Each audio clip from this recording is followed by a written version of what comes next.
believe the progress that we have made in the partnership sets us up well for the new world order. Mark Carney has just made a series of deals with the Chinese government. After years of frozen diplomacy, China and Canada have just signed multiple pledges on economic cooperation.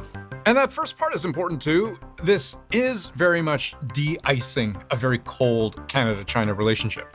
There's no natural magnetism here. From the Canadian arrest of a Chinese CEO to China's multi-year detention of Canadian citizens, to each country spending the past year imposing tariffs designed to hurt the other, up to 100% tariffs in both cases. Plus the fact that before Carney's trip a few days ago, the last time a Canadian Prime Minister visited China was in 2017, almost 10 years ago. This wasn't so much a pull as it was a push. The economic order is becoming rewired. It is necessary for us to diversify our trading partners and to grow non-U.S. trade. And it's not just China. Carney has sought a new relationship with Qatar as well, an energy superpower among the wealthiest countries per capita on the planet. Because why? The multilateral Country to be controlled. Canada should be a 51st state.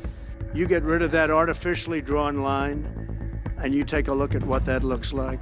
This was just a threat, of course, albeit one that dragged on for some time. I called him Governor Trudeau. I said, listen, what would happen if we didn't subsidize you? But there was also another, much more serious attack. We're going to put very serious tariffs on Mexico and Canada. This was the start of an all-out trade war with Canada. The U.S.-Canada relationship is on very shaky ground, and there's really only one person to blame for that, and that's Donald Trump. Canada's steel and aluminum industry is bracing for a seismic hit from U.S. President Donald Trump. 25% tariff on all steel and aluminum imports. 25% on softwood lumber could come in April. We don't need the cars.